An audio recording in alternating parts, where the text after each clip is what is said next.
భూపాలపల్లి జిల్లా కేంద్రంలో ఉన్నటువంటి నగర పంచాయతీ చైర్మన్ వైస్ చైర్మన్తో పాటు వార్డు కౌన్సిలర్ పదవీకాలం రేపటితో ముగినుంది. ఈ సందర్భంగా ఈరోజు స్థానిక నగర గ్రామ పంచాయతీల ఆత్మీయ సమావేశం నిర్వహించారు. గడిచిన 5 సంవత్సరాల పాత జ్ఞాపకాలను నెమరవేసుకుంటూ తమకున్నటువంటి అనుభవాలను ఆ రాజకీయ జీవితంలో ఎలా ఉండాలనే విషయాలపై చర్చించారు. రేపటితో నగర పంచాయతీకి సంబంధించిన ఈ కౌన్సిలర్ది అందరి పదవీకాలం ముగుస్తుందని బాధతో సంతోషాలను షేర్ చేసుకున్నారు.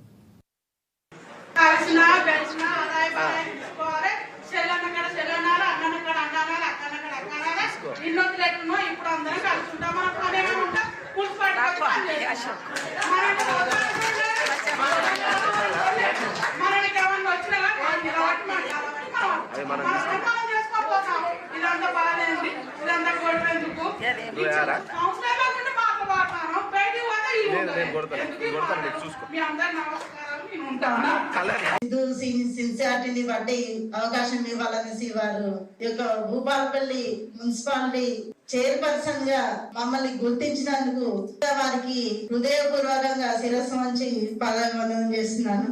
అంటే ఒక అంగన్వాడీ టీచర్ ఉన్నాను. ఇంత పెద్ద ఒక దాదాపులో 1,00,000 జనాభాకి మున్సిపాలిటీ చైర్పర్సన్ గా అవకాశం ఇవ్వడం, అలాగే నాకు కౌన్సిల్ సభ్యులు అందరూ కూడా సహకరించారు.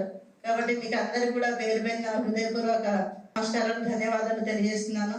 అలాగే మన మాజీ వైస్ చైర్మన్ గారికి కూడా హృదయపూర్వకంగా కృతజ్ఞతలు తెలియజేస్తున్నాను. అలాగే ఇప్పుడున్న హరీష్ రెడ్డి గారికి కూడా మనస్ఫూర్తిగా వారికి